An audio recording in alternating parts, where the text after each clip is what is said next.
नमस्कार साथीहरू, तपाईहरुलाई हाम्रो YouTube च्यानल थिंक लाइक इन्जिनियरमा स्वागत छ। आज हामी बेसमेन्ट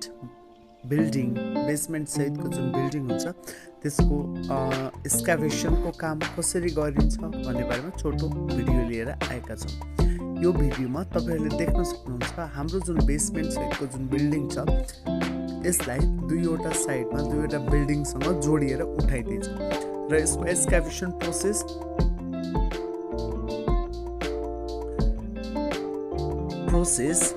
केही हदसम्म गाह्रो प्रोसेसको रूपमा लिइन्छ। यो हाम्रो जुन सोइलको नेचर छ यो चाहिँ हार्ड रक टाइपको सोइल नेचर हामीले यसमा पाउन सक्छौँ, जुनको एक्सकाभेसन प्रोसेस आफैमा एकदमै अप्ठ्यारो कामको रूपमा देखिन्छ। हामीले जुन यो बीचको पोर्सन खाली राखेका छौँ त्यसमा मेसिन एक्सकाभेटर मेसिन्स र ब्रेकर लगाएका छौँ भने एडजेसेन्ट बिल्डिङबाट 3 देखि 4 फिटसम्मको हामीले स्पेस छोडेका छौँ, जसलाई हामीले म्यानुअली एक्सकाभेसन गर्दैछौँ, जुन तपाईहरुले देख्न सक्नुहुन्छ। यसरी हामीले म्यानुअल एक्सकाभेसनको लागि स्पेस छोडिन्छ, जसले गर्दा के हुन्छ हामीले लगाउने ब्रेकरको भाइब्रेसन र त्यसको एडजेसेन्ट बिल्डिङमा पर्ने इम्प्याक्ट जुन लोड हुन्छ इम्प्याक्ट इफेक्ट त्यसलाई चाहिँ कम गर्न सकिन्छ।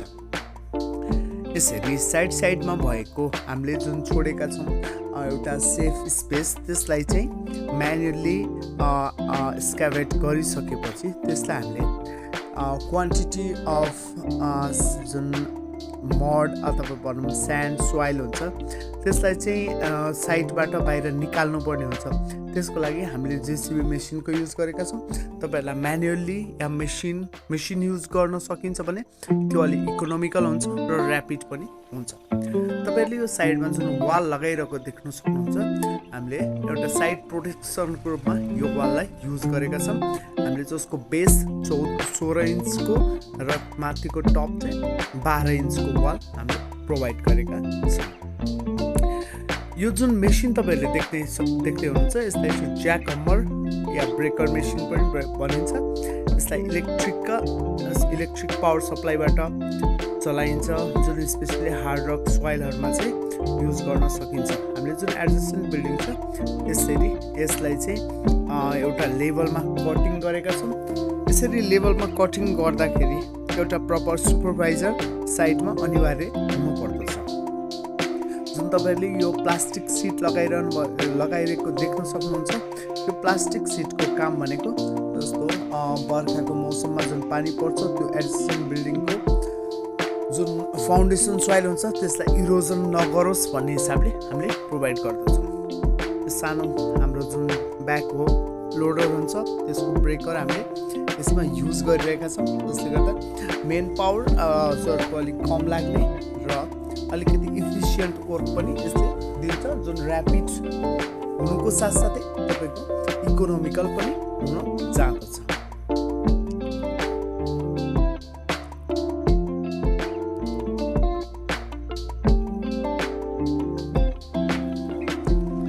हामीले साइडमा जुन सेफ ल्यान्ड छोडेका थियौँ त्यसको एक्सकाभेसन्स ब्रेकेजको प्रोसेस अगाडि बढाउँदै गर्दा त्यहाँ निस्किने सोइल र स्यान्डहरूलाई जुन सोइल र स्यान्ड निस्किन्छ त्यसलाई यसरी जेसीबी सानो जेसीबी भनौँ या ब्याकहो लोडर तिनीहरूको सहायताले टिप्परमा राखेर साइडबाट अलिक टाढा आफूलाई आवश्यक परेको खण्डमा स्टोरेज गरेर राख्ने ठाउँ अथवा अन्यत्र कुनै ठाउँमा स्टोरेज गर्नको लागि पठाउन पनि सक्दछौँ।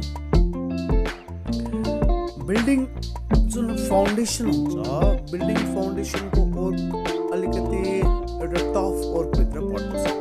तपाईँहरू सिभिल इन्जिनियर हुनुहुन्छ, सुपरभाइजर हुनुहुन्छ या कन्ट्र्याक्टर हुनुहुन्छ, तपाईँहरूले पनि भोग्नुभएकै होला। नेपालमा के परिपाटी छ भने आफ्नो कुनै साइडमा जहाँनिर कुनै पहिलो व्यक्तिले आफ्नो जग्गालाई नछोडिकन बिल्डिङ बनाइसकेको छ भने तपाईँले पनि त्यहाँ जग्गा छोड्नु खासै उचित मानिन्न, जस कारणले बिल्डिङलाई जोडेर बनाइन्छ। यसरी मेसिनको सहायताले तपाईँले काम गर्न सक्नुहुन्छ, जसले कि तपाईँको इक्विपमेन्ट र मेन पावर धेरै हदसम्म बस्ने हुन्छ। अब कुरा गरौँ बिल्डिङ जोडेर बनाउने विषयमा। बिल्डिङ जोडेर बनाउनु खासै त्यति उपयुक्त डिसिजन नहुन सक्छ, तर हाम्रो जुन परिपाटी एउटा चलन रहेको छ त्यही अनुसार र बिल्डिङको एक्सकाभेसन एउटा लेभलसँग सकिएपछि हामीले अटो लेभलको सहायताले एक्सकाभेसन लेभललाई आइडेन्टिफाई गर्नुपर्छ, जुन एकदमै इम्पोर्टेन्ट पार्टभित्र रहन्छ।